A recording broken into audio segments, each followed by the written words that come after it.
Here we are. Welcome officially now to today's edition of Off the Cuff with Buti Manamela. It's a space that is hosted by the Deputy Minister of Higher Education, Science and Innovation. It is co-hosted by Seema Ramnaren and I, and we hand it over mostly to the Deputy Minister, but we steer the ship together with him. Today, we are talking about the first year experience. But before we even get to that, I'm going to ask the Deputy Minister to just take us through a few things. And I just want to say, in terms of housekeeping, we are not going to be having a large panel of people outside you, the voice of the student that is in this space. So if you would like to be speaking, please just come through and raise your hand and send a request to speak, so that you can also share your lived experience as a first year in institutions of higher learning in South Africa or wherever else you might have studied. Deputy Minister, the space is yours. Thank you very much, Florence, and good afternoon to all of you who've joined in our space. And I must say the intention today is just to have a light-hearted discussion on, welcoming new students to our institutions. I know that, there is a lot of anxiety, but there's also a lot of excitement that, we're going to university, we're going to a TVET college. I'm going to be flying from Cape Town and now studying in the University of Venda or vice versa, and or share some of your experiences. If you've on your second or third year, what has been some of the most amazing things that you've seen on campus that you've heard that you'd want to share. So it's basically a light-hearted discussion. We will, of course, next week focus on some of the challenges that we confronted with as it relates to the reopening of universities. We are aware that most of the students, particularly the NSFAS qualifying students, are waiting in anticipation to hear whether they've been accepted for funding. And some of you are waiting to hear whether the universities you applied for and the programs that you wish to study, whether those have been, approved by the same university. But before I get into those details, I want to encourage those who may be listening and who have applied for whatever program at whatever university, and you probably have been told that there's no space with the Central Application Clearinghouse CATCH, which is open, whose intention is to specifically cater for you, that student who, is now looking for a space somewhere, be it in a TVET college, be it in a university or University of Technology, or some form of training institute. So go and check out the Central Application Clearinghouse CATCH. In the course of the program, we'll give you the numbers to contact or the website where you can, register your details, and they will let you know if the program you're studying, if there are spaces available at any other university, and how to go about in applying for that. Now, in May 2020, a local student crowdfunding platform called Phoenix undertook a study to understand the full nature of the challenges that students face at universities and at TVET colleges in South Africa, but they mainly focus on universities, and some of the challenges are common across the system. And they found out some very, interesting stuff. The fact that students' needs go beyond financial support to pay for their fees, and that it includes a lack of critical resources in order for them to thrive, such as food, accommodation, transport, and data, future financial stability, and overall academic success, where or are the two of the most important things in students' lives, and that 41% of students experienced a delay in the registration and start of their studies, with 50% of these students citing that this was due to lack of funding, but that these challenges faced by students have become, even more apparent during the lockdown period. And we have introduced various policies to intercede and intercept some of these challenges.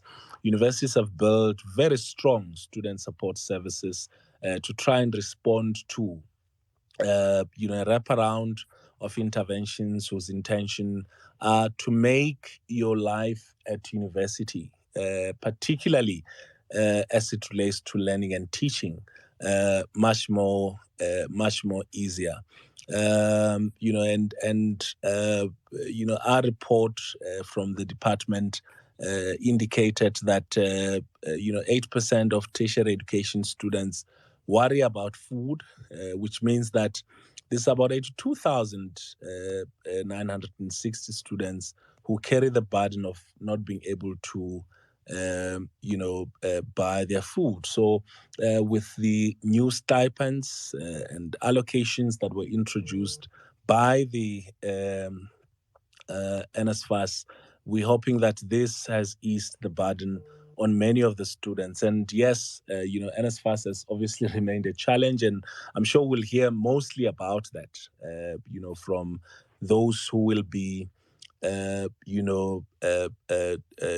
joining us. But I also want to hear the lighter side of going into university or to your college. I mean, I went to study in Mamelodi at what was then called Tutomatlali, trying to navigate through finding a lecture hall, finding a bathroom, looking forward to the first freshers ball. Some of you may have had reg.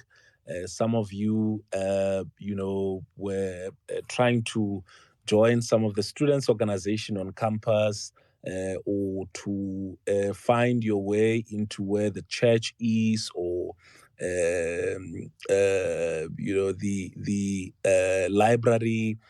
So it's not only about getting that letter that accepts you to the university, or stories about who your first friend was, but without even outside of the lighter issues, even outside the hard issues that students get to confront with, they're also the lighter moment. And I think the intention is to get, especially those students who will be going to university for their first time, to begin to relax.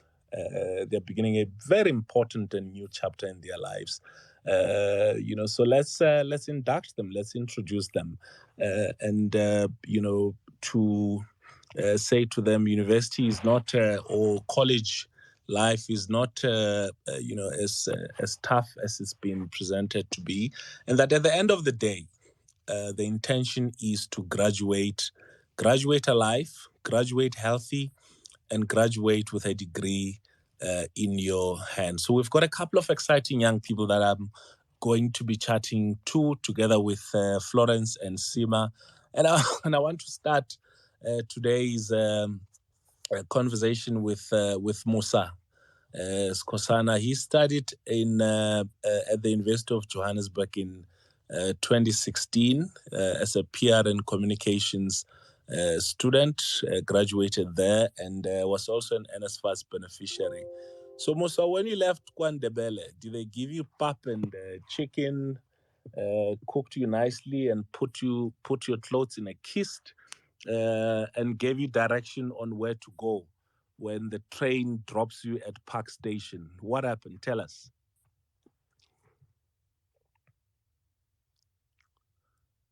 Musa, do we have Musa? Where's Musa? DM, we seem to have lost Musa momentarily. Okay, we But can I have think, Shingi. Yeah. yes, Shingi is a first year student, DM. So maybe that's correct that we start with her. You can welcome her properly to higher education. Yeah, welcome. Where are you going to study, Shingi? I want to study at UL. Okay, what's happening? Have they accepted you? Yes, they Uh, have accepted me. I have what are you already going to study? applied. What are you LLB going to law. study?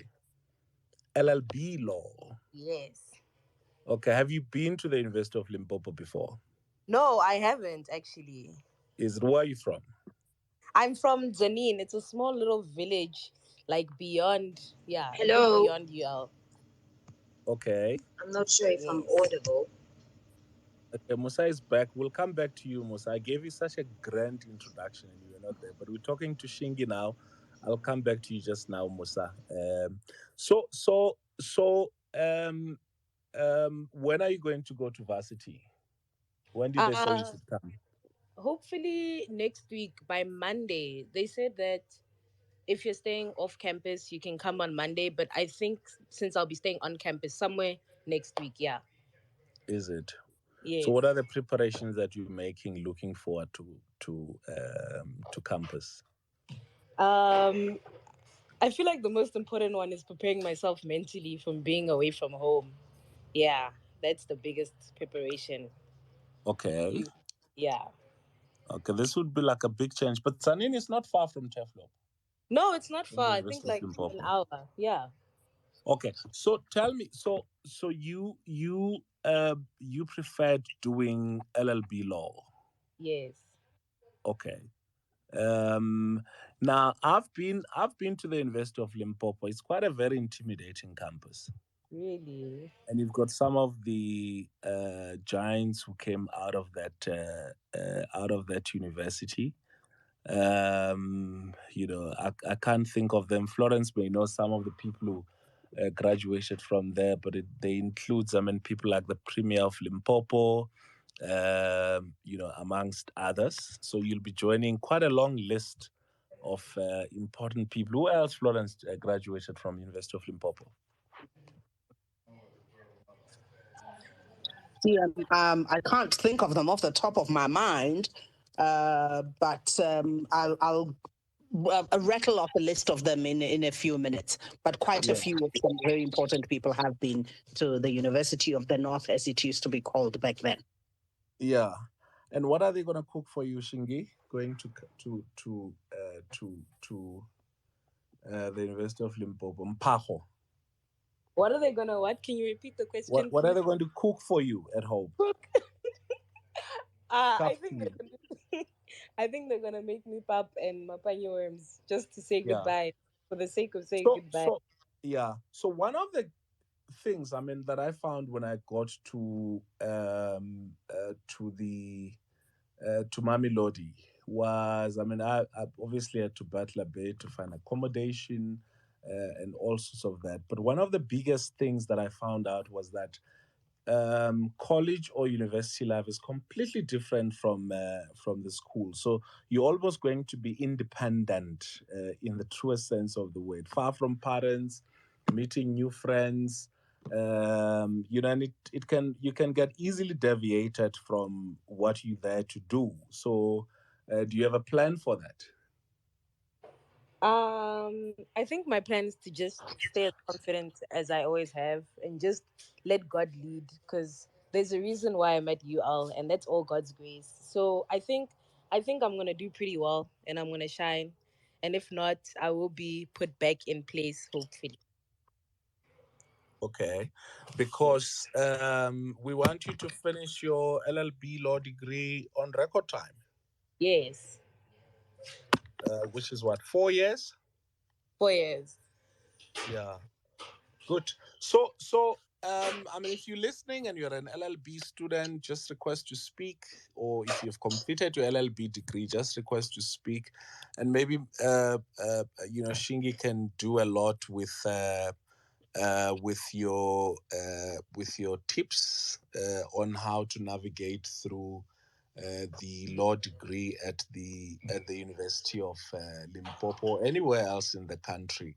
But Florence, do you want to introduce our next person? I think we've lost Musa again, but if you want to introduce the next student, we'll come back to Shingi because I think you're quite an exciting first year. You're gonna have a lot of fun. Thank you. Yeah. Thank you, DM. Thank you, Shingi.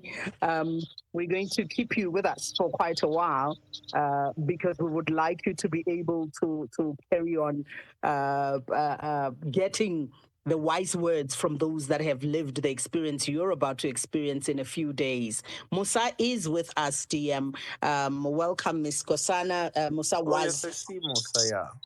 Yes, there we go. You've got Musa now. Musa, Yes. you may speak. Naskosan.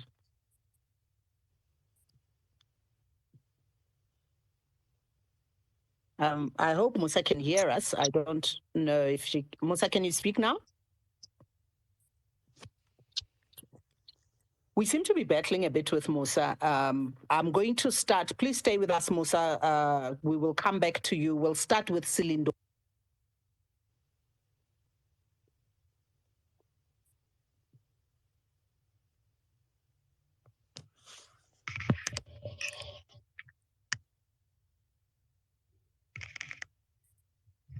Hello, good day.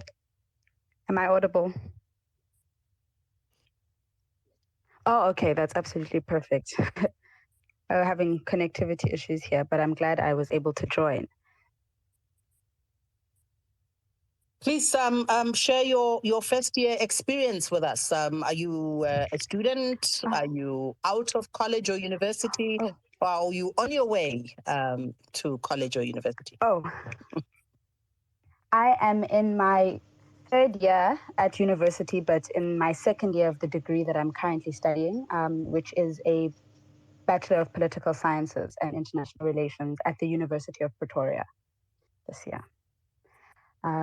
So that's something that I'm really happy that I'm able to do. I am one of the COVID babies. I was in first year when COVID hit. I was in my 8th week. At the time, I was studying BCom law, and we heard about COVID, and it was a very interesting experience because at the beginning of your first year, you have all these dreams and these aspirations of, being out of home, finally gaining some kind of independence, being able to stand on your own footing, participate in things that you might not have had an opportunity to do as a result of the constraints of high school life. And so to have that for the short time that we did, and then have it taken away so quickly, and having to go back home was something that was particularly difficult, especially the stress of not knowing necessarily when you'd be back at university and you'd be back on campus. So my first year experience, if I could give it a rating, it would probably have to be a 5 because all the good things were equally, difficult as well, given the circumstances of just worrying about your health, but then also worrying about what you're studying. There were aspects that made it very difficult in regards to residence, but then also being in a university environment where the university hasn't necessarily gotten a chance to catch up with online learning. So I think that in particular was very difficult for me and for a lot of students and for lecturers as well, because it was something we were all trying to get in touch with while also battling the struggles of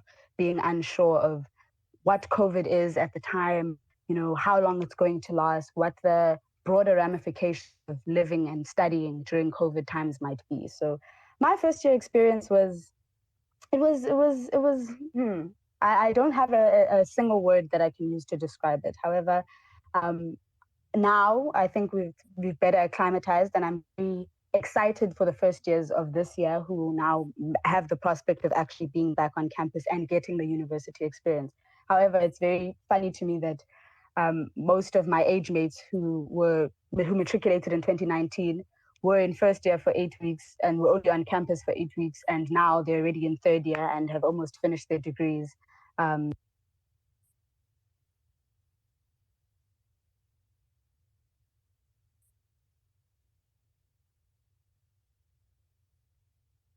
Ooh, the network seems to be letting us down there. DM, your thoughts on what she just described?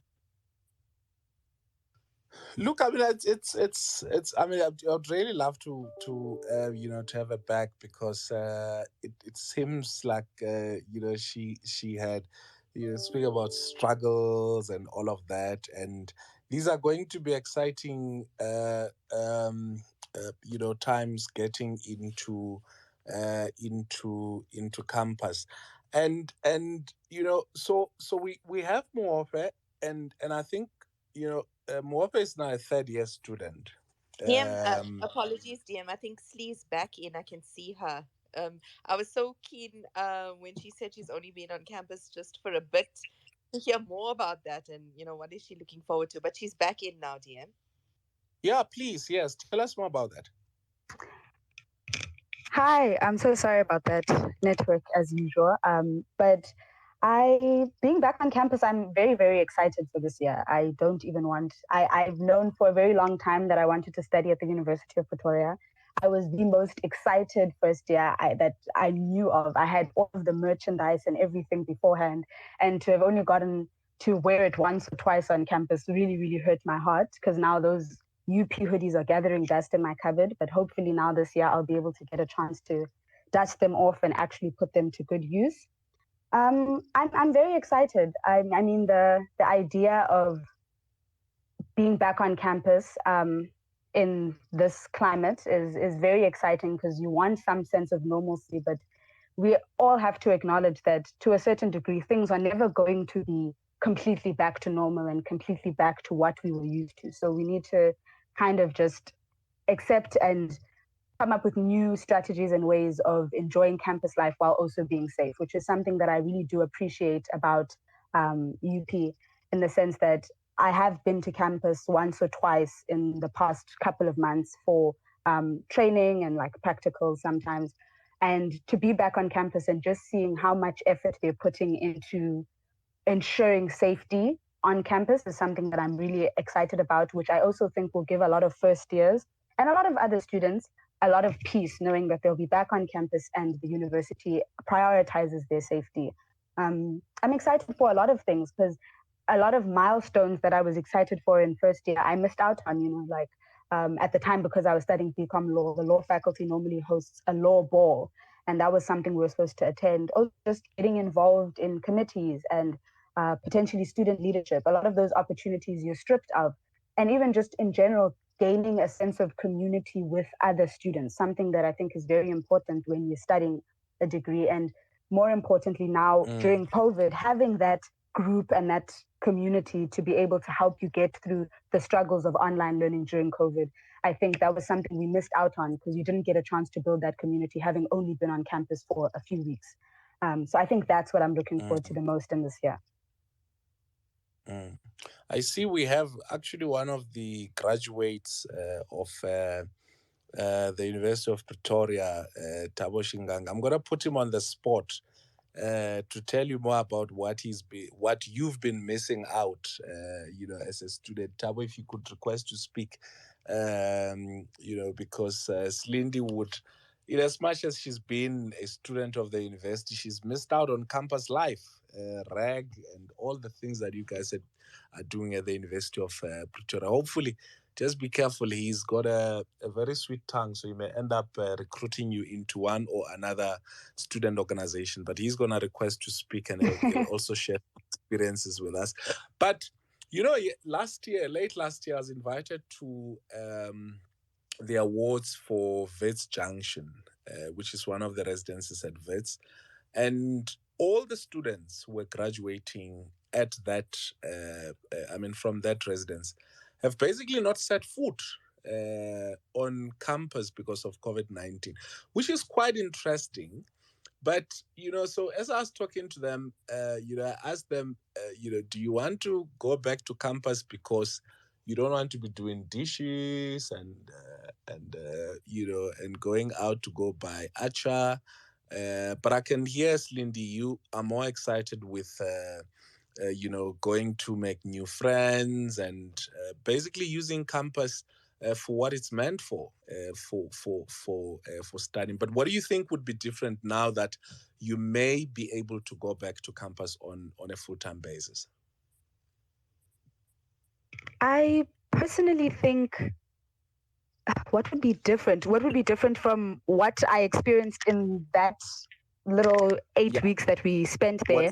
I think in the 8 weeks and your life and now, what it having will been be like now. under COVID at home, and what are you anticipating now that you may be able to go back on campus on a full-time basis? Campus.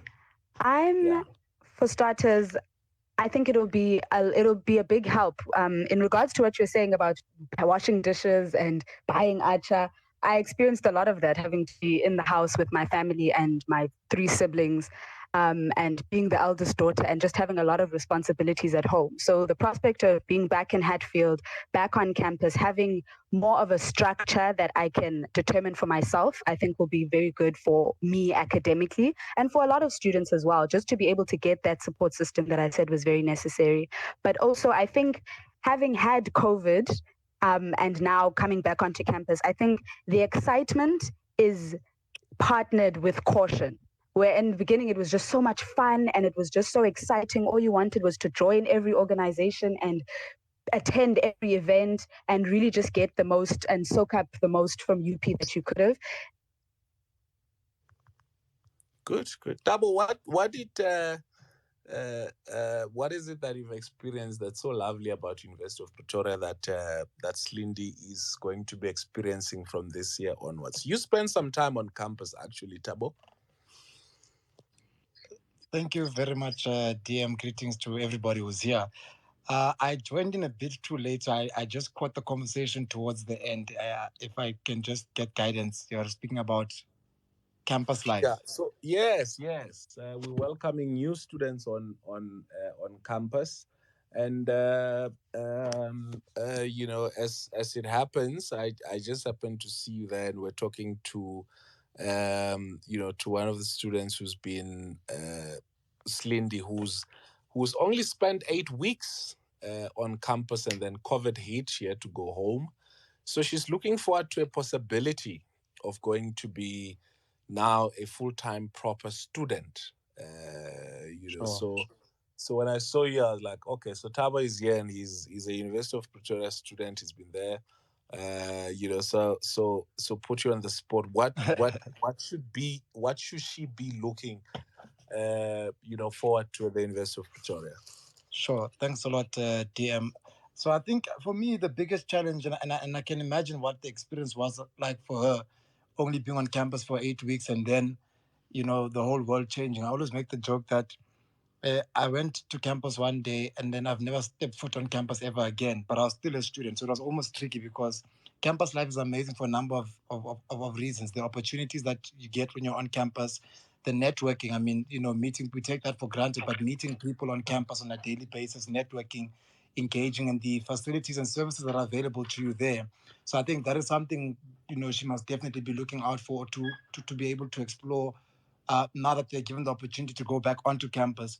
And I think for me, it's just learning beyond the classroom. I think we learn in the classroom, sure, you learn online, great, but there's a lot of learning that takes place around the university life if you immerse yourself in trying to know what is happening around you. I always think of university as a microcosm of society. And so it's a place where you must just expand yourself, open up yourself to possibilities, to friendship, to networking, to ideas. A lot of business ideas start in the university. So I think this is a platform where I would be very excited to go back to campus. Unfortunately, now that I'm done with school, but I'll be very excited to go back to campus and, just redo some of the things that I took for granted, like going to those seminars, going to those extra, whatever the case might be, meeting up with this, going to that. It's a very diverse environment. So I think just take, full exploitation of those available services, I guess. Yeah, but you make it sound, sound and look like it's too serious. Maybe Palomino will tell us about the lighter side of campus later on. But Morphe is a third year Sure. student. What are you studying, Morphe? Law.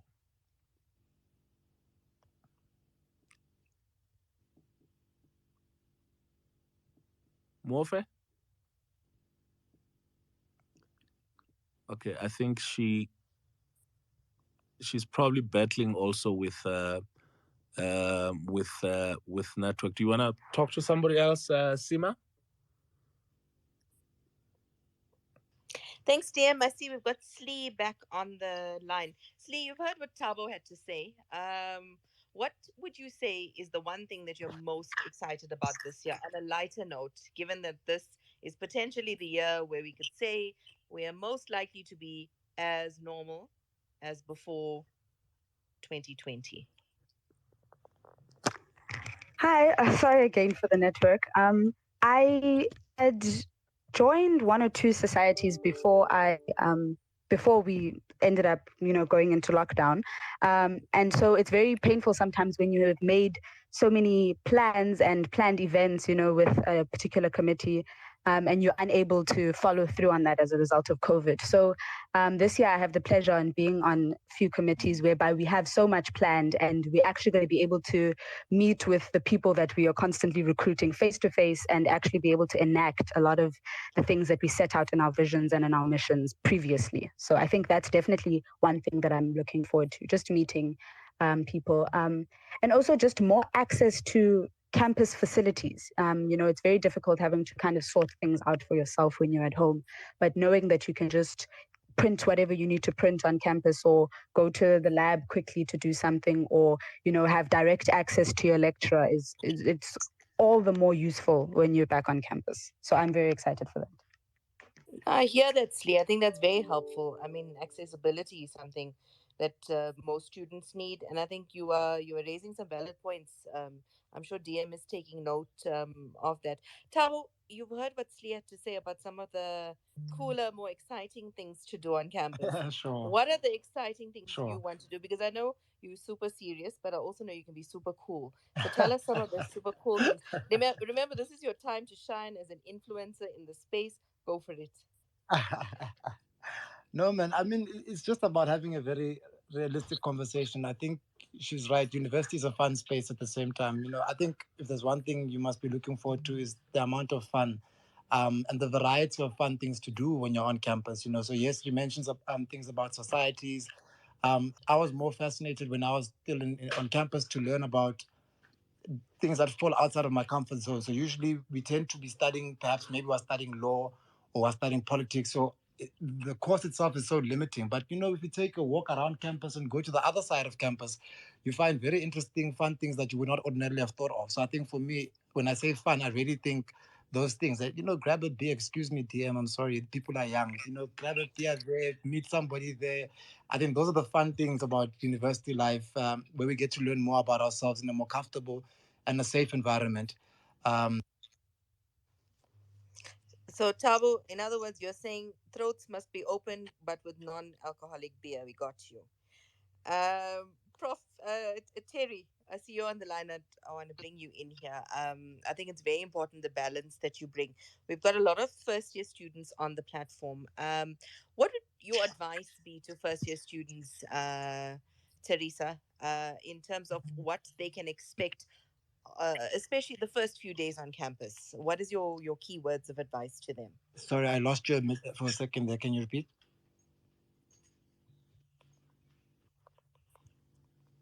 Hello. Hello. Can you hear me? Yes, we can, Prof. You may speak. Okay. Thank you very much. And thanks a lot for inviting me to this platform, and especially to talk to our first year students who are starting a very new platform, a platform that I must tell you is very, very exciting. When I think of the days when I was in first year, I just can't, stop reminiscing about a lot of things that were so exciting to me, very new to me, but at the same time, very, very exciting. Um, what I think everyone should be aware of is that change is part of life. And whenever you change, you grow immediately.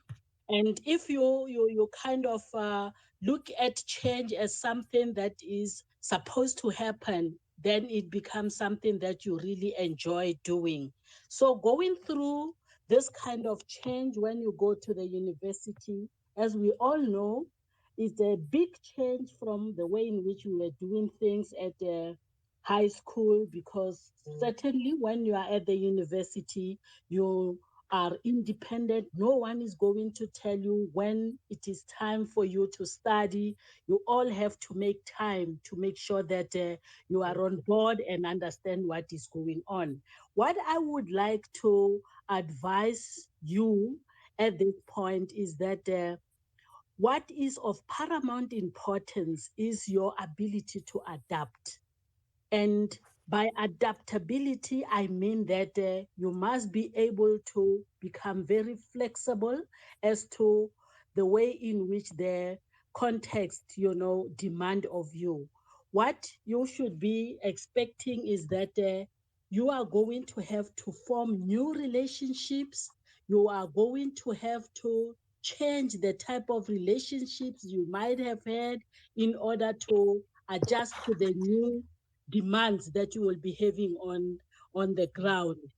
And what is also going to be very, very interesting is that much as you are at that level of development where you now need to start to form those kind of relationships that will kind of channel you into probably marriage, probably becoming a parent and stuff like that, you also have to use that context to make sure that you are able to study as well. And by the reason why I'm saying you have to remember that you have to study is because the academic kind of Hello. stuff that you have. Hello, can you hear me? Hello? Yes, Mom Terry. Yes, Mom Terry. Please Okay, all continue. right. Okay. Is that the type of stuff that you have to study now has now risen a bit? All those kind of things that you were doing in Hello. have become a little bit different, and you have to start to make sure that you adjust and be a few steps ahead of what is needed of you every time. And then what is also very, very important is to make sure that you manage your stress, meaning that the more calm you become, the more you are going to be able to take in a lot of pressure and work under pressure all the time as and when it is needed. So all I can say is that you have entered the most exciting phase of your life. Being a tertiary is something that you really have to embrace because it's something that you will always remember even after many years of your work in your professions and all that. You will always remember the days when you were a student. I remember those days when one entered into varsity. There were so many other things to do. I even tried When, to, when was to that? When was that, Terry? do I remember 1972? I wonder if you guys were born. Half of you on this platform were born 1972. then. 1972, I was doing my BSc 1 at the University of Even I was Limpopo. not born. Even Ah, I was not born when she got to first year, but I was born in 72. and I even, it was so exciting. I even tried to be Miss Tefliop, and unfortunately, I got You the were Miss first Taff. princess. Yes, I did You were Miss become Taff in first princess. 1972. Yes, and Yeah, and I'm and not I must doubting. I'm and not I must doubting the say, decisions of the judges, but yeah. and those days, the fatter you were, the more you stood a chance to win the crown. That is what Oh, was very interesting those days. But I think I was too lean. Hello. Hello. Yes, I think I was too lean Hello. for Yes, but those are some of the exciting things that Hello. you have to expect and are things that you will be doing. And all what I'm saying by telling you about the fact that I even tried to go into Miss Templio is the fact that you have to make sure that you balance your social life as well as your academic life. Just embrace all that and allow yourself to make mistakes and start very, very hard. And what assisted me as well in that situation is that I told myself I was never going to give up. If at the end Okay. of the year they tell you that you are Yeah, supplementing and you don't even understand what that is, go and find out what that means. And once you understand what it is, go and supplement and pull all those courses to the next level of study. I will pause exactly. at that Exactly. point. Morphe, can you hear us, Morphe? Yes. So you're Oh, asking what I study? Yes, it's true. I do study LLB. I'm in my third year of study now. you're in your third year. Sekusele kancane. Yes. Yeah. Where are you from, Morphe? I'm from Zanin, just like Shingi. We actually went to the same high school. Yeah, so we're gonna have too many lawyers in Zanin. What's Yes. happening in Zanin that you all want to be lawyers? I don't know. I'm not quite sure. So, but you studying at Nelson Mandela University. Yes, that is correct. Okay, and how did you get to Nelson Mandela University on your first year? You train or you Uh, flew in my mom actually drove us there. My mom and her younger sister were taking turns to drive us there. to drive to, and was it your first time driving out of Limpopo? No, but it was my first time in the Eastern Cape. Or it was your first time in the, and I can you so we are Teta Galoko. Not quite well, but yes, here and there. Is it okay? Yes. But tell us about your experiences on campus. I mean, just like the University of Limpopo, NMU is quite a huge institution with a very imposing, principal's office. I was talking to the principal some few minutes ago, and she was telling me that. You guys are behaved coming back on campus and all of that. But how has it been? I'm sure you haven't been in your rest, COVID and stuff. Oh, yes. I actually never stayed in Riz. I had been off campus since first year. And much like Celine, I think that was her name, Yeah. I was on campus for 8 weeks. I was in first year when the Okay. pandemic hit. So I wasn't on campus for a very long time. And then I didn't stay in Riz either. I didn't manage to get a space in the dorms in my first year. And then I just never tried again to stay in the dorms. Oh, okay. So you're staying off campus. Yes. Okay. And then is it those communal houses at Nelson Mandela that are just around the campus, or is it far from campus? Oh no, it's not too far from campus. It's what's this? A student accommodation. It's like a Is res it? building, not too far from campus. Yes. Yeah. But how was your first feeling the first time you stepped in a lecture hall? Bigger than a Um. classroom, eh? Yes, it's much bigger than a classroom, and it's very intimidating because you don't really know anyone there, and Okay. excuse me, and there's just a lot of people. It's very different. I was in a small school, so you go from a class where you're about 30 to this big hall where I don't even know how many people, and there's just one Mm, lecturer speaking, and it's just a lot to take in that moment. But yes, it was very mm. different. Is it? And did you feel like, yo, this is completely different from my high school teacher, and but did you battle, or was it like easygoing? No, I didn't battle. I found that the teachers, the lecturers were very, what's this, cooperative. So if you did need Okay. help, we had, what's this, consultation times, and we also had TAs, like lecturers assistants. So it Yeah. wasn't, I didn't find it very difficult. I just told myself that I just have to work a bit harder than I did in high school because, of course, now it's Yeah. on a different level Yeah. of And of course. difficulty. But yeah, Yeah. I didn't Now, really find it now, to be too challenging. so many universities, and I suppose TVET colleges, except where I went, I think they were a bit. Scared of me, so I wasn't really initiated. But many of our post school education and training institutions have got initiation process, especially if you're staying on rest. But have you experienced any of that? Oh no, but I have a few friends and classmates where we were in first years. They made them wear certain T-shirts and uniforms to show that they were in a certain race. So although I saw Mm-hmm. it, I didn't really experience any initiation. Was that the only form of initiation? That's mild, I can't be too sure of the rest because I wasn't in race. But I know they is get it? up early to do all types of exercises and things like that. But Oh, I'm not Lolo. too sure of all the details. Is it? Yes. Okay, that's lovely. And then so, um, the prospects of going back to campus, are you excited? Yes, now they have open campus, but not for my faculty. I saw they've released a timetable to show which faculties will be on campus. So for my faculty, law was still going to be online for the rest of the year, but some of the faculties are going back.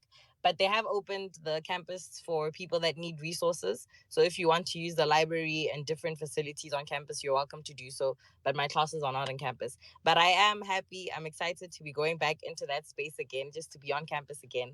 It's something that I really have missed, and I was looking forward to in my first year. So I am Okay. excited to see that again. Okay.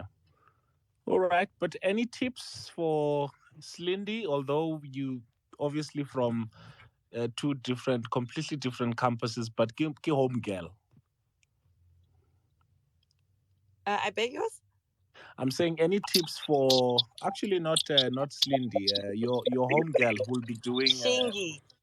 Chingy, yeah. Oh, She'll also yeah. be doing law. Any tips for her? Any tips that I have for any first years really is be social, first of all. You know, when you're being from home, it can be very lonely. So try your best to try to make friends and just with people that are going through the same thing as you. It makes the experience easier when you spend time around people that are going through the same thing as you. And also, discipline is a very big part of being away from home. Just to remember what your parents taught you and to remember what you're there for. Although you can have fun in university and all those things, just remember why you're there and everything that your parents taught you. You know, it's very important. And then always ask for help. There's no stupid question. There really isn't. Always ask for help. If you really don't get it, ask, because you'll Yeah, be very sorry when you're sitting in front of the question and you still don't know it. And time is yeah, ticking and you don't know what to put down. So, yeah, yeah. that's all I can say. So someone told me that as part of initiation, they send them to a library to go and ask for a book called Long Wait. And so they went to the library to go and ask for a book called Long Wait, and they were made to wait for long for that book. so, so it would be interesting, Musa, if that was part of your experiences at initiation at the we keep on losing Musa,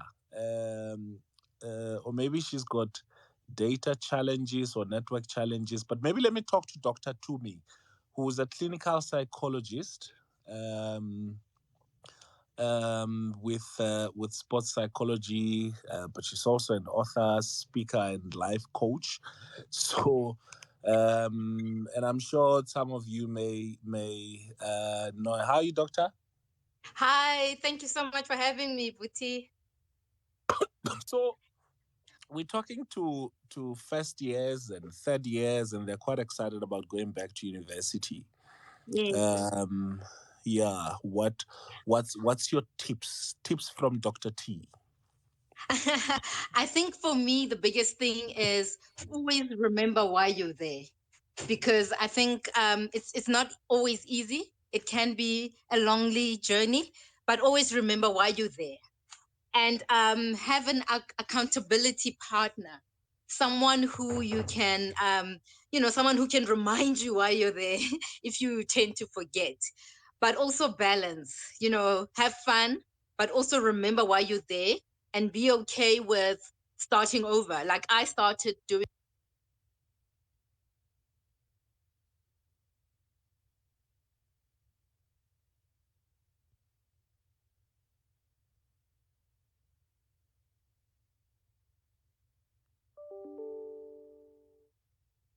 I think we're losing Dr. T there.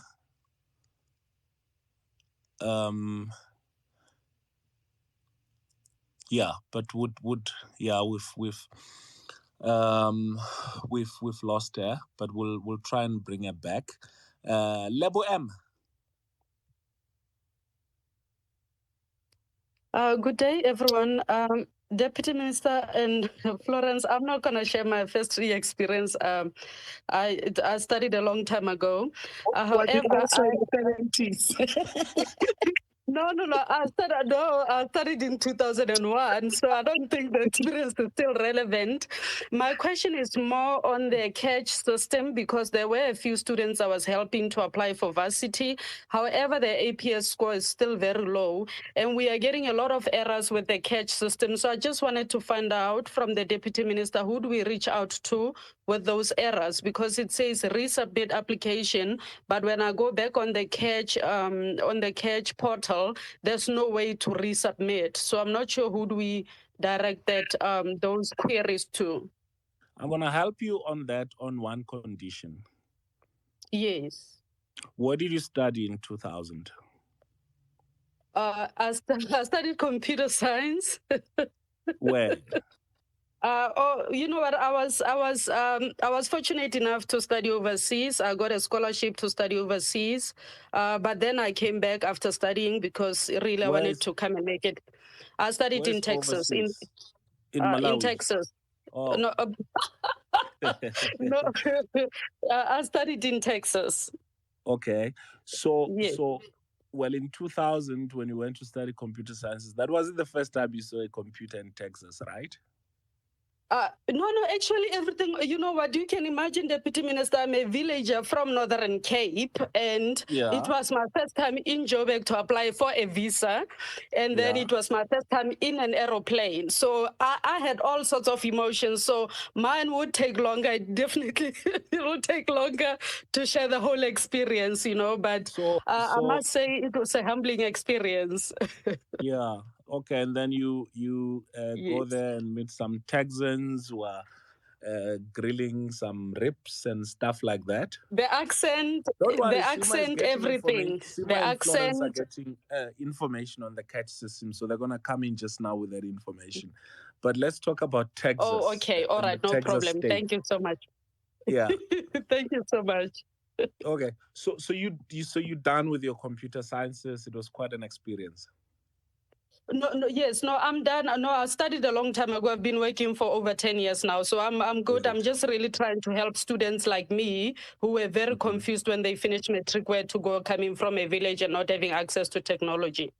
Yeah, good. Thank you. And please continue doing that. I think that's quite helpful. And stay with us because we're going to repeat the information around the Central Application Clearinghouse so that you're able to help, those students. And maybe some of the students who are here would want to go study in Texas like you. So, hit level M, the villager from the Northern Cape who went into the boat that flies to Texas. But Dr. T is back. Dr. T, before I bring in Sima and Florence, you were telling us about the usual, be focused and know why you're there and all sorts of things, and which is quite good and well. And it's probably something that many parents would take their kids through. I mean, the pep talk. When I left to go study in Mamelodi, my mother just said to me, "Be careful of the tsotsies of Pretoria." And I've learned quite some few lessons from the streetwise guys in Pretoria, and that's part of the things, obviously, that we would be. Especially those students who it would be their first year at university or at college, should obviously check out. But the main reason why we all going to study further,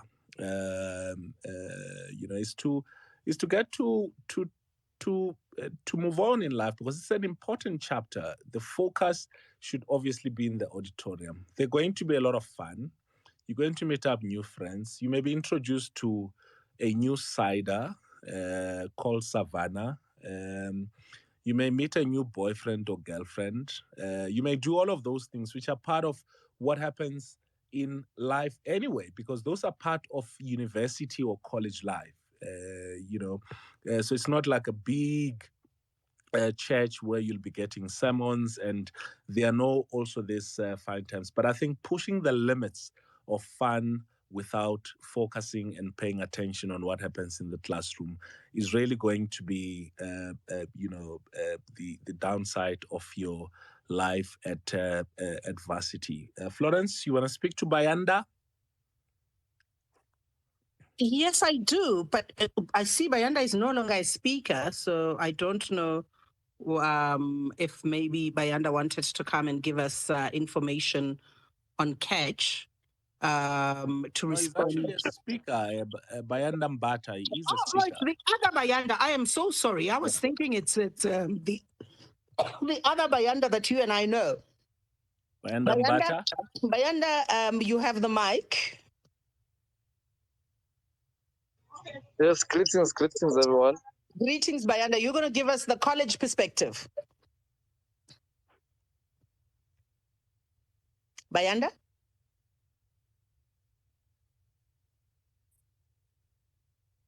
Hi, Bombat. I didn't catch you well there, ma'am. I think you are cutting. I'm not sure if it's my network or yours. No, we Okay. can hear you, Bayanda. We can hear you loud and clear. Please tell us your first year experience story. Oh, thank you so much. Well, my first year story was a bit complicated because when I first got to campus, I was actually aiming at enrolling for IT. And then when I got to the campus, I found out that was no longer offered. So I had to go for my second option, which was business management, as I am a person who's striving to be an entrepreneur in the near future. In my first year at Buti College, it was not so challenging. It was quite interesting because I'm quite a forward person. I'm a people's person, even from high school. So it was quite easy for me to get along with everyone, get along with lecturers. And then it's a local campus where I saw some of the people I knew at the time. So in short, my first year at campus or at TVET, it was quite say awesome, if I may say, if that's the word. Did you find that there were any challenges at all, or it was smooth sailing? And what would your advice be to other young people joining Majuba this year, or any Well, other college? what was challenging mostly was having the walking part because I was staying far from Newcastle, which is in Tannhauser. So when going to campus, I had to walk for like maybe 4 or 2 kilometers to campus. And then you find sometimes that it's raining, you find sometimes that it's too hot, and then you have to walk going to campus and coming back to campus and catch a bus and all that. That was the only challenge for me coming from Tannhauser. But if one had maybe financial stability, I would have been using taxes and all. But due to those financial challenges, I had to walk to campus from N4 up until N6 doing my course. Cool. Bayana, did you have financial aid? Yes, I was receiving financial aid, but it wasn't enough to support me for say your food, say for your transport. It was only enough for transport, and then judging from my background, coming from a disadvantaged home, I had to take some of my NSFAS money and support my family. So I had no choice. So it was that challenge, all in all. Mm. That's quite interesting, Bayanda. So that your NSFAS allocation was also sent through back home. Yeah, with my NSFAS funding that I was receiving, I had to take some of that money and support my family because we were only staying with my grandma, and then it was my 2 brothers and 1 sister. So it was a bit challenging in that part. Yeah. What were you studying? I was studying business. I was studying business management at IT and business campus at Buti College. And you've completed. Sorry, let me help you. Have you completed now? Are you still there, sir? Have you completed now? Yes, I have completed and received my diploma in business management. Good. And while I was working in Durban, I was working at Mencosa as a casual schools marketer. And then I did an online course called Viral Marketing because while I was working in Durban, I discovered that I kind of love working in the marketing sector. So I did an NQF level 4 certificate in viral marketing. And then, Okay. lucky for me, when I got back home, there were posts available at the college. So I just applied and then I got the job. And then and even now, I'm still working at the college as a schools marketer. Mm. Good. That's lovely. That's lovely. I mean, and all the best with what you've achieved so far. And I hope that many of the students will be taking a cue from the hard work that you've invested in your diploma, and also that you continue to study, which is Dr. T, what we want to see from many of our students who go to university and to college. Oh, most definitely. And I wanted to encourage them that when you start, because I started with a BSc in optometry, and then I realized that it's not where I want to be. And there's nothing wrong with being an Mm, optometrist, but it wasn't where I wanted to be. And I was only 16 when I finished matric. So I was mm. very young, but I found a mentor who happened to be the 15. lady who was, yeah, You were I 15. started school at 4. That Prof. Terry there who left now, I'm sure due to data or not connection problems because it's raining. That is But this my is relative. interesting. Wait, so when you were 16, I mean, I saw these giants. I was 17 or 18 when I went to college, Yes. and I saw these giants who've been there on campus. I was very skinny, and I was like, "What am I doing here?" But It's I can imagine at intimidating. 16, were you not intimidated by this I new was, environment? I was, and people thought I was a genius, which I don't think I am. That Prof. Terry there who left, I think connection issues could tell you the full story how I started at 4 years of age, turning 5, Mm, but I completed at 16. And I was doing a BSc in optometry. So I want to encourage the first years that you might start off with what you don't want to do. So what I then mm, did, I changed to BSc in psychology and human physiology, and mm, it's not easy, the psychology field, as many would know. You need to work mm, hard. You need to be mm, selected for the honors. You need to be selected. I think master students, they take about 8. So you need mm, to really work hard. But what I encourage is get a mentor. Fortunately, the mentor mm, was in my family, Prof. Terry, but get a mentor out there. Find someone, go after them and make sure they encourage you and explain to you the field mm, that you're studying so that you don't give up, because academia is isolating. Academia is not easy. mm, And with academia, it's always important to know why you're there. And with me, fortunately, I managed to persevere. When I was applying for my master's, they had a problem with my age, many institutions. I was rejected at mm, different institutions. And I finally got in because I didn't give up. And at the end of the day, mm. no one can take away your education. Here I am with my PhD. Exactly. No one can take it away. If I pass away, whatever, Mm. it's always with me. I might not be It's employed at yours. some point, but it's always with me. So don't ever give up. Mm, It's isolating, but persevere and make sure you have a passion. Everyone who mm, wants mm, to pursue whatever you are pursuing, make sure you're backed by passion and have a mentor. That is mm, very important. Have a mentor, have someone to encourage you, and also, of course, mental health services. Use them at the university. The different universities mm, mm, have that. If you're feeling depressed, anxious, isolated, lonely, feeling like a failure, struggling with whatever mental health issue, alcohol, drugs, whatever you're struggling with, there's always help. mm, If not at the mm, university, at free services, everywhere, there's always mm, help. But academia is worth pursuing if it's your passion. mm. And So don't give up. yeah, yeah. I mean, by the way, uh, whether you're a genius or not, it's not up to you. You No, don't determine that. So yes. you can disagree with people who call you a genius. It's not up to you.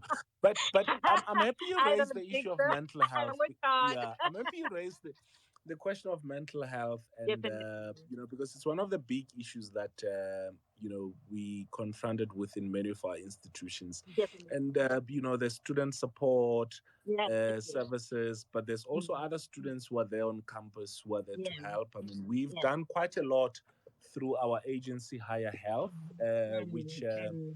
Mm. helps with that. But the reality is that many of the people that I know who and I think I need to be understood here, not people who enjoy alcohol or anything of the sort, but many of the people who started drinking and abusing alcohol or other drugs and substances. I mean, someone told me their first try of cocaine was at university. Their first Mjolo was at university, or college. Their first this or first that was at university or at college. And in most instances, those were some of the things that deviated them. And, I'm one of the few people who who doesn't like talking morality and ethics and all of that. I think if people are of drinking age, they should. If they want to do any of those things, they should. But I think it's also important to appreciate that, we can stretch the limits, especially when you get exposed to these kind of things and this kind of life. At that age, it can be very exciting. Khunali freshers, Boli, Khunali, some new nightclubs. You probably, like Chingy, you're from Zanin. It's your first time seeing the city lights of Mankweng, and you go crazy. And I think it's important to get, as Dr. T was saying, a coach, a mentor, someone to hold you accountable. It could be someone in your family who's been to university. It could be someone in the same street as you who's been to university. It could be, one of the lecturers or anything of the sort. I'm not saying you must go there and get a sugar daddy or a sugar mommy and say, this will be the figure of accountability for me, because that's something completely different. But, someone who's walked the route that you want to walk and who will be there, to guide you through. I want to release Lebo M. She won't go until I tell her what's happening with the central application house. If you want to sign up for Catch, 078 It's a WhatsApp chat bot. And then on USSD is *134*225#. I'm going to put this up on my WhatsApp. And if there are any challenges, Level M, just tag me or our department's um, Twitter, or Sima or Florence or anybody, and then we can try and see how we can help. We've got a whole range of other platforms. If you are confronted with some challenges with your central application clearinghouse, for you to get into a university or into a college. Florence, Sima? Thanks, DM. I think you're raising an interesting subject about the aspirations and everything that hits you at 100 miles per hour. But I just want to acknowledge just the incredible inspiration that Bayanda and Dr. Tumi are. I mean, what incredible stories! It makes you emo to think, from such humble beginnings. There they are. Dr. Tumi, absolutely incredible. Such an inspiration. I think it's so cool on a Friday afternoon to be able to hear that. But DM, I think for Lebo in particular, what may help in addition to those numbers and tagging us to find out more information of Catch, if you get stuck, there's also the Catch Facebook page. I think that'll give you an opportunity, Lebo, because you did mention you had run into a challenge and didn't know how to go further. There is that Facebook page, and it's Catch_SA. So CACH_SA. DM, I liked what you were speaking about when it came to mental health and some of the other challenges that you may experience for the first time. Everything is so heady, everything is so new, everything is so fresh. I think on campus there are the peer to peer counselors that come through from Higher Health. So if you look out for them on campus, you will find them. There's also the toll free number that you can call for assistance that's in operation. So if you need any psychosocial assistance, and I think this in particular for first years, the number to remember is 0800 36 36 36. So it's 0800 36 36 36. That number is on all the time. It's a toll free number, it's a 24-hour support and crisis helpline. So spread the word. I do take DM's point. It does become a heady mix of exciting and new. I remember myself, DM, I had an electric typewriter. So I think I'm on par there with Prof. Terry. Started off on the electric typewriter, and then we moved to the floppy disk, and then we moved on from there, DM. So I think we maybe 8 grades there. But it does Yeah. come at you very fast, especially when you go to first year.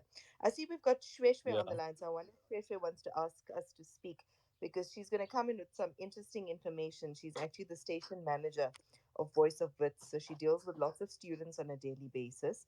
But Dr. Tumi, what would you say is some advice for first years in particular? If something goes wrong, you're far away from home, you've decided to go to a party, and you're not really sure, you're uncertain. What would your advice be to somebody in first year in particular?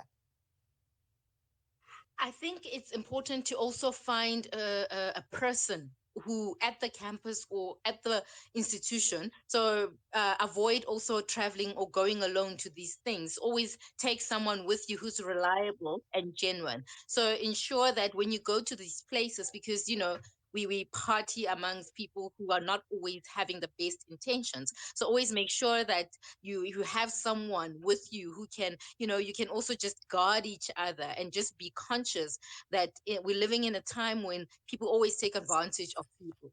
And we're living in a state, in a country where there's so much GBV, unfortunately. So always have someone who, at least when you go to these places, that you can have each other's backs, and be safe, and make sure that you have your own, for example, available resources to leave that place if you need to, if you're in danger, especially. Thanks, Dr. Tumi. So the top tip there is to have a buddy with you whenever you go out, especially to a new place. Shweshwe, Definitely. welcome.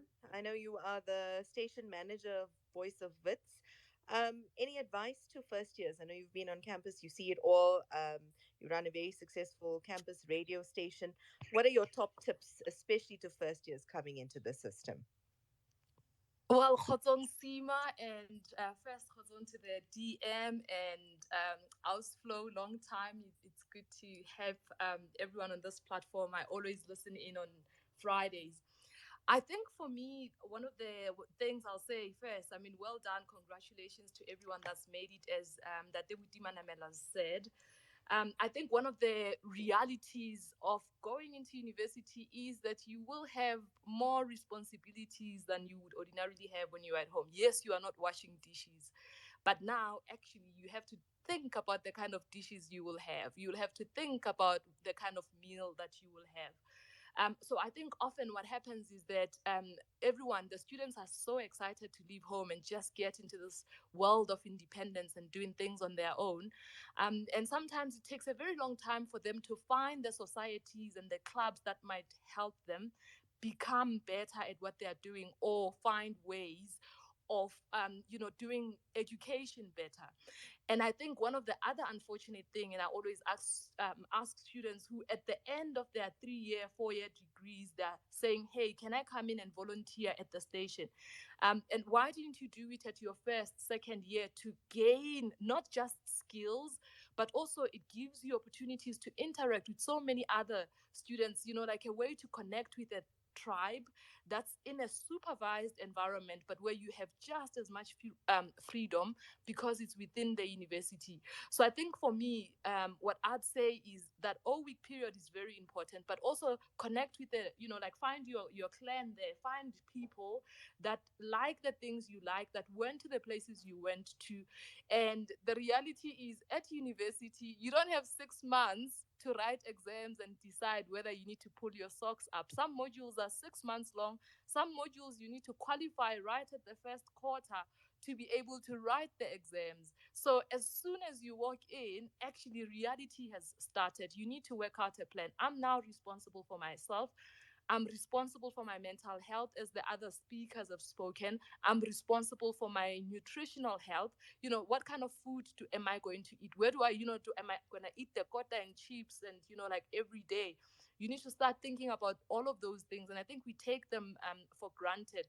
But I do think that one of the other issues, or maybe, in fact, let me call it a myth. The myth for people going into university is that when you are at university, you are on your own. There's no adult. There's no, Yeah. I'm talking from experience. I know a lot of students, friends of mine, who influenced me quite badly, that we used to spend our stipend from home on Bev, and then would suffer throughout the month, trying to Say get the full word, DM. cheese and Was that Bev, Beverly? Beverly? Bev, Bev. Yeah. So that's quite a contrary story from what Bayanda was telling us. That he had to send money from home and all of that. And I don't think that we should take it for granted. That I mean, some students will be getting stipends from the NSFAS. Some students will be getting an allocation from their parents, and all of that, and and then you tend to shift priorities from the stomach into everything else. There's a lot of peer pressure. Some students are carrying what's it, LV bags, and you wish you also had that, and you start spending money on those kind of things. And that's true, DM, because the reality is where we come from. So I come from a rural village. Someone else comes from a township. So someone's like Bayanda maybe has to care for their family. But when we get to the university, we all almost middle class because we are at these institutions of higher learning. Some of us were so brilliant, we get to vets, and you meet at vets students who can afford their Louis Vuitton, who actually come and park a Porsche on campus, and you are just getting there. You like, yo, what is this? I'm getting an allowance, it barely covers everything. Can I at least match these guys? So the reality of our inequality becomes so stark when you get there, and then you have to contend with your academics and everything else that happens when you are there. So I do want to emphasize the health centers, the counseling centers within universities. Those are very important. And nudge your lecturers, nudge facilitators, and any other adult that's on campus. Even the cleaning ladies are so helpful. So don't be too alone when you are there. Otherwise, it can get very lonely, and you'll be influenced to get the Bev, Lady Louis Vuitton bags. And then the small street, maybe you could compromise. But I think it's a great space to be in. You should be excited to be going to campus. Yeah. That's good. That's good. Master C, you taking sabbatical for 3 years from supporting Menu. My condolences. But where did you study? What's your story? thank, thank you, Minister. You can hear I'm um, Chelsea, and I'm not gonna I hide can it. tell. I Yeah. can tell. I studied at the time we used to call it University of Problems, University of Pretoria. Yeah. Uh, 10 years ago now, 2022, 12 years. Wow, that's first year was 12 years ago. I started Mm, teaching. I come from Limpopo, just outside Giyani, small village called Ndengeza. mm, Yeah. So when I requested to speak, I think it was the time when you were talking about the initiation and how Yeah. it was and so forth. Tell us about that. I understand it's very rife at UP. Yeah, I went to, during the time where it was very rough. But coming from village, it was also shocking. I have to share this every time when I was still in the classroom teaching, I used to share this with all my learners. The first day of my varsity day, it went south. I got there on a Sunday morning, and they're already busy. Those who arrived on a Friday, and arrived 2 days later. Then we're taken to a dining hall, and I got there, and then we had to eat. When I got to the dining hall, the only food that was there was just as 2 spoons of rice and a big portion of meat and a fork and knife. I've never used it in my life. And I'm looking for pap, and there's no pap anywhere to be found in campus. And after that, the small break that was given to me, I took a call and I called my mom and I said, is there a way I can go back to University of Limpopo? And unfortunately, there wasn't. Yeah, but other than that, I want to speak on the positive side of it. Um, yes, we're initiated, but for me, coming from different, I think, culture, because it was probably more of Western culture initiation and so forth. But the way they did it, it made us to quickly adapt to the situation. We had mentors that mentored us in the midst of everything that did everything. And we got a lot of advices. Like as a first year, I used NSFAS. There was no money from home, there was no stipend, there was nothing. But from all those social clubs that were formed from varsity, got a lot of advices. My first year result came very good. That on the following year, I got a bursary of Funza. Then I finished all my studies with Funza. And from my second year, I was working from second year as teaching assistant from there on, because those are the things that they'll always emphasize in our meetings, that don't feel like if you don't have allowances, there are other avenues that you can be able to survive on campus. And it was rough first year, coming from uniform Monday to Friday, and then now you need to wear private clothes Monday to Friday. You don't have enough clothes to last you, and you see people changing now and again. But what I can yeah, but what I can advise, But it was Bajali that, Sheila. pardon? But Bajali Sheila mo campus. When are you wearing one pair of All Stars the whole week? Exactly. Yeah. So what Shweshwe said, in trying to belong into those, to try and find those societies as early as possible, it does help, because you end up realizing that you're not the only person in that situation, and that makes you feel comfortable and be able to gel. Because by April, I have to be honest, Deputy Minister, I was very now more comfortable, because I've met so many people that are in the same situation that I was at, and to me, it didn't matter that much. And I managed to complete my degree in time. I'm currently busy with my PhD. Um, yeah, yeah, that's all I Good. can say. But Busy what with I your can say to PhD. Bravo. So now you are the king of varsity. I mean, we're gonna be calling you Master Doctor now. Yeah, probably write a yeah, book like Dr. T, and I want to talk to her about that just now. all right. Thank you so much for the Yeah. opportunity to share my Okay, story. thank you so much. That was quite an exciting story. But Dr. T, before we speak about that, we can't let Florence off the hook. Sima has told us her experiences. Florence studied at UCT. What happened, Florence, on your first year at UCT? You flew to Cape Town. I did, and I threw up on the plane. It was quite an experience. It was horrible. Yeah. And it was a really, really terrible week. I think generally things were still going really rough. So I met Nelson Mandela on the morning before I went to UCT, so I felt like quite a big kid. I went to a rally at I think it was FNB Stadium, so I was still dizzy from that. And then I went to UCT. But like Master Vic, I got to a dining hall that served you macaroni as the main meal and not as seshebo. It was a lot. Me and my vendor palette, we were in a little bit of trouble. It took me quite. Hey, I wanted bohobe kanama. In fact, We were quite few. We ended up being part of a group that had a bit of a mini strike at Tugwell Hall to demand an African meal of the term because we were so traumatized by chicken a la king and spaghetti and mince every other day. So we demanded to be fed bohobe and a few other things.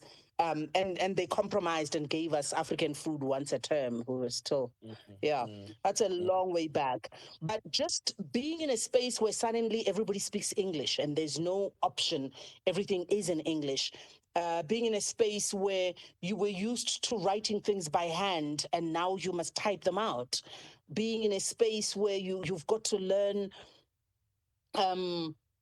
to regulate yourself because nobody's telling you to go sleep. So you can watch TV for as long as you like until they close the TV room. Those things, nobody's telling you if you don't submit all your assignments, you're going to get something called a DP warning. You might not be allowed to write the exam for this module. Things like that were a bit of a shocker for me. So I had to learn really fast to say, oops, this is a serious world in which there's nobody or a minkatuba at the corner. You must just do it yourself. Of course, my experience is a million years ago. So I don't know how the students today cope because you can't say the dog ate your homework. You can't say Exactly. your assignment got stuck in the printer.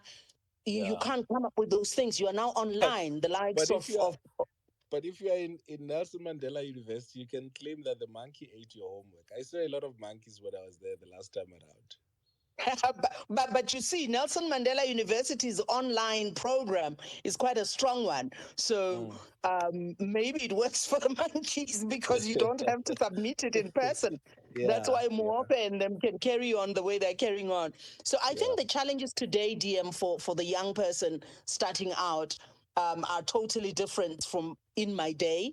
But I also think that the exciting opportunities that they have stepping onto campus are a whole new world, and they need to do what they can to embrace and grab every opportunity that they find for themselves.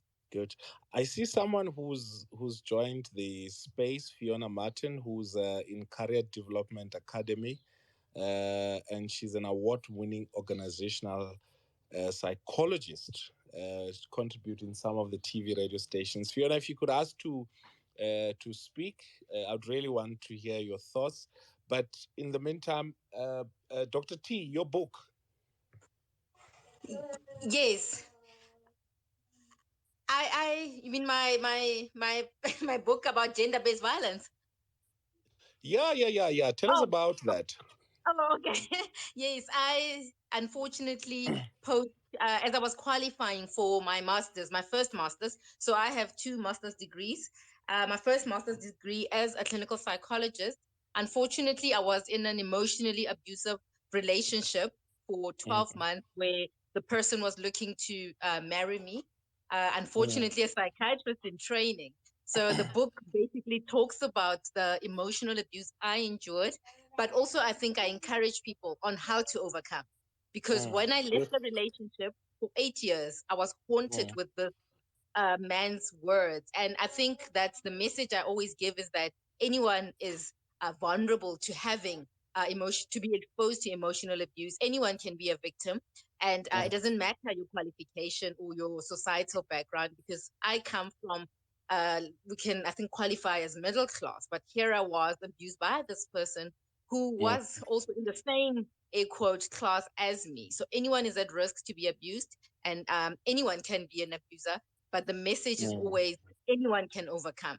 So even Good. when you are starting relationships there in the higher education, you might be exposed to that, but there is help out there. There is a way to overcome. Good. And, Good. I tell my story of how I overcome 8 years later when I chose to overcome. If it's Yes. still in print, Dr. T, Yes, it is. um, yeah, I'm going to sponsor 10 copies Oh, thank to you. yeah to those who will the first people who will DM you. That's Okay. what it's called. The first 10 people who will slide into Dr. T's About the book. DM will get the book. Yes.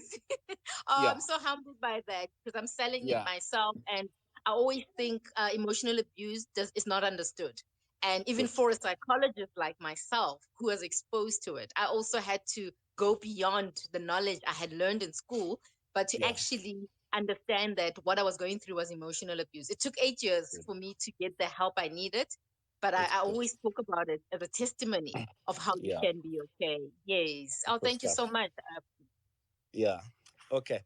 Fiona, you are a career coach, and we're talking to students who will be going into university or college for the first time, and so and I need to say this. So when I my dream of going to university was to go and study journalism, because I was always excited about writing and stuff like that. But I ended up studying electronics, which is a completely different, career change. And of course, then ended up venturing into public policy, and obviously now, working in the public service, in the political space, and those kind of things happen when you go into university. You look at Grey's Anatomy and you think, geez, I can be a doctor, or maybe like Slindy, you look at the practice or Law and Order and you think, no, I can be a lawyer, I can do this thing. But then, when the books and the statute confuse you, like, no, no, no, this is not for me. But how often does that happen? And what would be your advice for someone who, after their first year, they think, Jesus, I can't be, a pastor. I need to change from this biblical studies, and probably go and study sociologist and get to understand Karl Marx and Hegel much better. Thank you so much for the invitation to speak. Yeah, so you raise a very good point, because unfortunately what we find with the school to university transition, right? So this is where, our grade 12 learners, many of them go into careers, or they choose tertiary qualifications with very little support or very little understanding of themselves. So as you say, I find, especially when I'm working with that population, they have a very superficial understanding, right? So they will say, oh, I want to be a lawyer, or I want to be a nurse, I want to be an actress, I want to be this, right? And when you get a little bit deeper around, okay, what do you know about that profession? What do they do on a day-to-day basis? Why do you think you would like it? You find that actually they don't know enough for them to make an affirmative decision that this is the right choice for me, right? So yes, you're right in that sometimes there's a lot of glamorization of certain professions. Either they've seen it on TV, maybe they know someone who's successful in it. So one of the things that I usually encourage them to do, particularly as they're making those choices, is to do what's called informational interviews. So if you want to be, let's say, a chef or whatever it is, right? Go and speak to 3 or 4 people who are in that profession. And there's a list of questions I usually give them so that you get an in-depth understanding of what does that person do on a day-to-day basis? What are the glamorous and the non-glamorous aspects of that profession? Because we know there's both sides to that. And I also find that there's sometimes parental pressure. So that's also quite a sticky one, because many people get pushed into certain professions because that's what their parents want. Perhaps what their passions are professions that parents don't consider to be like real careers, in inverted commas. So because of a combination of those things, we do get a lot of people that go into tertiary without actually having done proper and adequate career guidance. So then hence they meet those issues within the future. Good. I mean, it's not information that could easily be available to anyone. I mean, and everyone. I mean, firstly, I mean, it's obviously the excitement of I want to be this, and then when you're faced with that reality, as to what are the things that you need to do for you to be able to make a different career choice. Where did you study? Myself. So I Yeah. studied at Rhodes University, and then my master's I did at Ah. UNISA. Yes. Okay, okay. And I mean, Rhodes University is one of those university towns. And I always ask myself, in such a university, because it's seamlessly meddling into the town Grams. I mean, into Grams towns. It's almost part of one thing. You don't know whether which at which point are you at university and which point are you in town. But so I always wondered what happens at orientation week. Do they tell you about what's the new name, by the way? Do they tell you about the town only, or is it? I mean, do they tell you only about the university, or it also includes telling you about the town? Orientation week. You're making me think really far back. I graduated How many far moons back? ago. Were So you I think also I Miss started. Rhodes in 1961? Oh, no, I started university in 2001, or to say 2002. So it was quite many years back. But I think from what I recall, the orientation had a lot, of course, in terms of the university, some of the administrative stuff. I think we did also have a social element in it. And I mean, Grahamstown is a very small town, as you pointed out. So you pretty much know, the ends of it by the first month or so that you're there. And I think it's a very different experience as well, from those that went to universities in much bigger cities, because the town and the universities are almost synonymous. In fact, from what I recall then, the town is like a ghost town where the university is closed, because they pretty much is very little to no activity that happens there without the students. Yeah. Okay, that's lovely, and thank you very much for allowing me to put you on the spot. And for joining the space. And I know that hearing from you and Dr. T and many of the people that we had on the panel will push the edge for some of the students to approach you in your DMs or on your timelines to ask you more about what to do. And I see you giving us 100 there, so let's do that. But thank you so much. I'm told we've run way out of time. So, and thank you for joining us, all of those who joined us, be as a listener, and those who shared their experiences from Bayanda, who had to walk through rain and sunshine and all of that.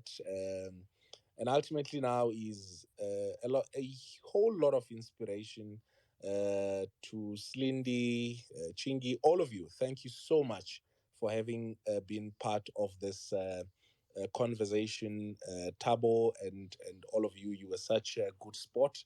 As I said at the beginning of this space, that next week we will be talking about the readiness of the universities and colleges as they are reopening, and to try and clarify some of the anxieties that some of the new students are having, and what some of the old students may be having.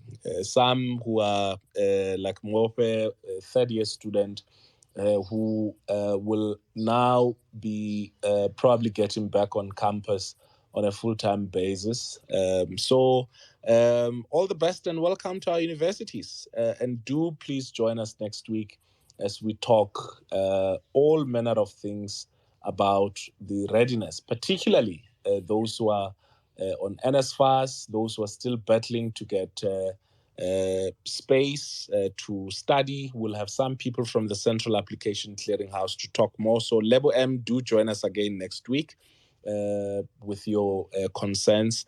But thanks so much. I'll hand over to Sima and to Florence to close it down for us.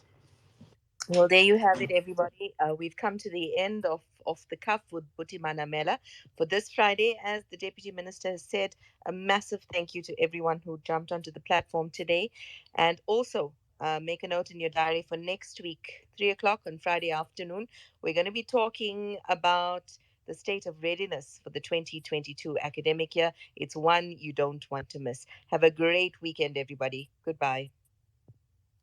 And the rain started pouring. So this has been a beautiful week. Thank you very much for joining us. We will share details about next week's space. And as Deputy Minister has said, it will be all about the state of readiness for getting back to academic year 2022.